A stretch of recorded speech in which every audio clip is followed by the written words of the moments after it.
With one of the most common recommendations made to women with endometriosis being hormonal birth control or hormonal suppressants, it can be hard not to fear estrogen, or at the very least be confused by estrogen. So what is the deal with estrogen and endometriosis? Welcome back to the Endo and Fertility Space channel. In today's video, I'm starting off our hormone series with a discussion about estrogen and endometriosis. In this video, I will be discussing the functions of estrogen and endometriosis, i.e. what's different about estrogen in endometriosis patients, symptoms of estrogen dominance, estrogen and histamine, and what you can do to support optimal levels and elimination. If you haven't already, please like this video, share it with a friend, and be sure to subscribe. So let's start off by talking about some of the functions of estrogen. First, estrogen is a hormone that plays a key role in general health and well-being. It's produced in the ovaries, fat cells, and the adrenals. Some of the most important functions of estrogen include growth and development, including growth and development of the endometrium as well as bone. It's needed for the contraction of the uterus during childbirth. Estrogen increases the level of neurotransmitters in the brain, helping to improve mood, energy, and libido. It's important for fat distribution. Estrogen supports verbal fluency. It enhances insulin sensitivity. Estrogen also stimulates fertile cervical mucus production. It maintains and increases collagen levels in the skin, improves skin elasticity, and helps maintain various acids like hyaluronic acid to maintain moisture in the skin. Estrogen relaxes arteries and promotes HDL cholesterol production to promote good heart health. And HDL cholesterol is what you would hear referred to as good cholesterol. Estrogen supports good egg quality. It preserves muscle mass quality and function. And it has various other benefits for the brain metabolism as well as for sleep. Estrogen should always be challenged or balanced out by progesterone. When estrogen is high and progesterone is low or normal, or when estrogen is normal but progesterone is low, this creates a situation where estrogen goes unchallenged and can lead to the following: early pregnancy loss, cell growth and proliferation, and this includes growth and proliferation of cells that are not ideal, excess antithrombin 3, which increases the risk of blood clots, excess weight gain and fat deposition, depression and headaches, less confidence, salt and sugar cravings, fluid retention, various cancers, lower thyroid hormone conversion and sluggish thyroid function, heavy periods with a longer bleed time, impaired blood sugar levels. Estrogen can stimulate the nervous system negatively when unbalanced with progesterone, can lead to spotting, infertility, and other symptoms as well. Low levels of estrogen can also lead to the opposite of a lot of its positive benefits, included but not limited to low mood, vaginal dryness, vaginal infections, low libido, insulin resistance, forgetfulness, depression, weakened immune response and susceptibility to autoimmunity, skin aging, heart disease, poor sleep quality, and more. So now let's turn to a conversation about estrogen and endometriosis. How is estrogen in endometriosis patients different? So if you're not aware, estrogen receptors on endometriosis lesions are quite a bit different than estrogen receptors elsewhere in the body.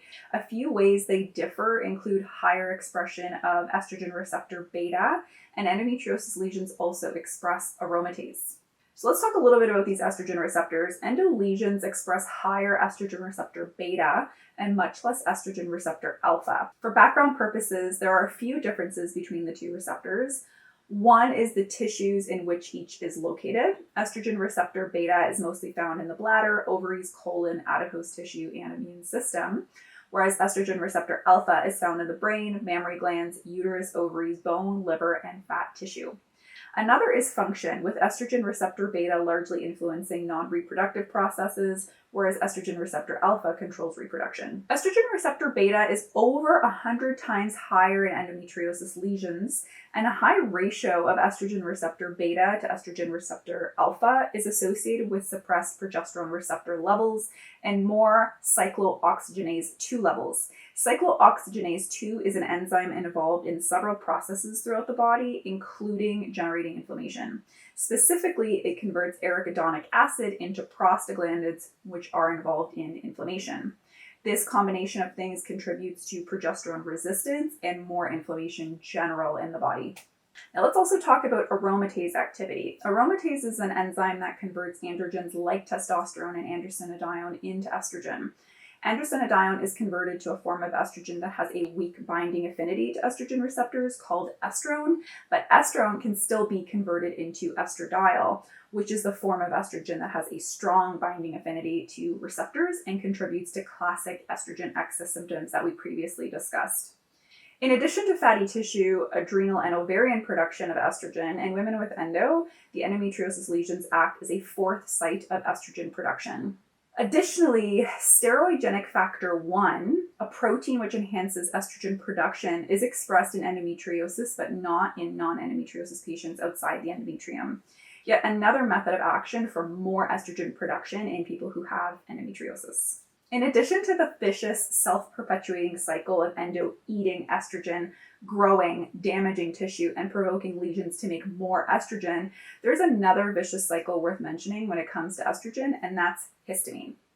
Estrogen stimulates cells of the immune system called mast cells to release histamine. Histamine in turn stimulates the ovaries to put out more estrogen. Additionally, in a high estrogen state, DAO is negatively affected. DAO is the enzyme that breaks down histamine and facilitates movement of histamine out of the body so that it does not accumulate and contribute to symptoms of histamine intolerance like itchy eyes, runny nose, congestion, body aches, low-grade fever, and hives. Histamine is, of course, also involved in inflammation. So what are some action items? What are some things that you can do to support healthy estrogen levels or healthy estrogen elimination? So now that we've discussed both the importance of estrogen and also how endo does everything it can to create a high estrogen state, how can you support healthy estrogen levels in your body as somebody with endometriosis? First, consider where estrogen is eliminated and processed in the body. One limiting step is the gut. If you are experiencing constipation, you need to remedy this. The type of environment that forms in the large bowel with constipation is a pro-inflammatory environment favoring bacteria that make an enzyme called beta-glucuronidase. This enzyme cycles estrogen back into the body from the gut, contributing to symptoms of estrogen excess. First-line therapies for constipation include hydration, movement, and fiber. I would aim for 30 grams of fiber minimum per day and half of your body weight in ounces of water. The next thing you can consider if the first-line therapies don't work for you would be to trial a constipation-specific probiotic strain like the BioGaia Protectis brand, or alternatively, you can trial a prokinetic like Ginger, Motil Pro, or Motility Activator. These just help with the movement of food waste and bacteria through the digestive tract. If this still doesn't help solve the constipation problem, consider doing some further investigation like maybe a stool or SIBO test. If you are someone who experiences constipation but you also have histamine excess symptoms, consider a probiotic that does not contain histamine-producing probiotic strains. Seeking Health has one called Probiota Bifido. In addition to the probiotic strain, you can also consider a temporary low histamine diet or a DAO enzyme to help manage symptoms. I will put links for these products in the show notes below. Complementing your dietary fiber intake with a supplemental fiber like partially hydrolyzed squaragum or acacia fiber is also a helpful intervention as fiber binds to estrogen and helps remove it from the body. The first and second steps in estrogen elimination happen in the liver, so any liver support will be helpful to you here. This could include, but isn't limited to, including more dark leafy greens in your diet, including bitter teas in your diet. You could consider a liver support supplement like Liver Support PX. Sauna use is helpful because if waste is coming out of your skin, it's not going through your liver, so it takes a little bit of the burden off the liver. Castor oil pack application over the liver. Exercise, consume lots of deeply pigmented fruits and vegetables. Omega-3s, filter your water and your air. Watch your medications because there are many medications out there that can elevate liver enzymes. Supplemental fibers, and of course, limit your alcohol. Phase 1 detoxification of estrogen involves conversion of your 3 estrogen forms, estrone, estradiol, and estriol, into metabolites or breakdown products. A few things that support phase 1 estrogen detoxification include berberine, grapefruit juice, rosemary, resveratrol, cruciferous vegetables, indole-3-carbinol or DIM, but I would approach DIM supplementation with caution. Caffeine, dietary phytoestrogens like tofu, tempeh, edamame, pistachios, flax seeds, and dates. Healthy T4 levels, so I would definitely recommend having your T4 levels checked annually. Omega-3s, I would aim for minimum 1.5 grams total omega-3s per day. and colorful produce, the more the better. Now, the next thing I want to chat about, you would only really get this information from a Dutch functional test, but there is a growth promoting form of estrogen called estriol, and its corresponding metabolite is also very growth promoting. If you have a history with fibroids, cysts, endometriomas, or polyps, and you have an upregulated estriol, so if you see that your estriol is very high on a Dutch test report, the following can be exceptionally helpful to you. First is cruciferous vegetables or sulforaphane. I will link to a good quality sulforaphane supplement in the show notes below. 200 milliliters of grapefruit juice 3 times per day was shown to be a potent inhibitor of the enzyme that converts the estrogen to that growth promoting form of estrogen. 1 gram of resveratrol daily can also be really helpful for blocking that enzyme. 7.5 grams twice daily of garden cress seed powder. Kale in a dried or concentrated juice form can also be really helpful, but caution with any kind of concentrated kale product if you have thyroid concerns, and seek out good quality kale, like maybe an organic kale or a homegrown kale, because kale is notorious for being able to suck up a lot of waste from the soil. Onions, berries, grapes are also great foods to rely on to support healthy estrogen levels, especially lowering that estriol number. A few things that support phase 2 estrogen detoxification include active B vitamins, so something like a B complex or a quality multivitamin that has a decent amount of active B vitamins within the formula. Roughly around 400 or more milligrams of choline per day, or you can get choline through dietary sources like organ meats and eggs.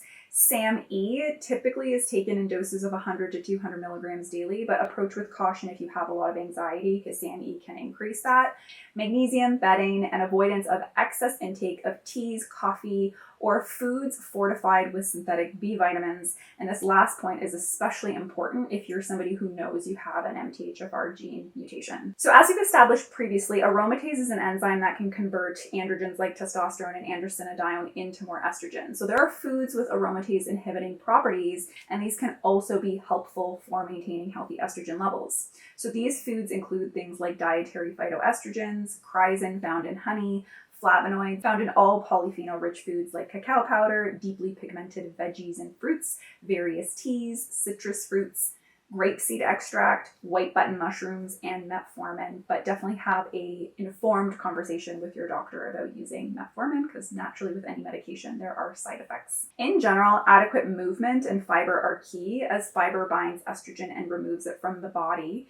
Good posture is essential as the brain sends signals to the ovaries to make hormone, estrogen included. Lastly, in hormone-sensitive individuals, you might consider trialing dairy removal. Now, I'm not big on dietary restriction, but there is no denying that hormones from animal proteins can affect blood hormone levels.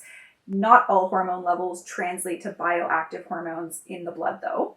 So while the literature here shows the effects to be quite mild, they are not non-existent and can have some profound effect on symptoms of estrogen excess and blood levels in sensitive individuals especially. So just something to consider if you're somebody who is hormone sensitive. So that brings us to the end of this video and the hormone series. Thank you so much for tuning into today's video. If you haven't already, please give this video a thumbs up, share it with a friend, and subscribe, and I'll see you in the next video.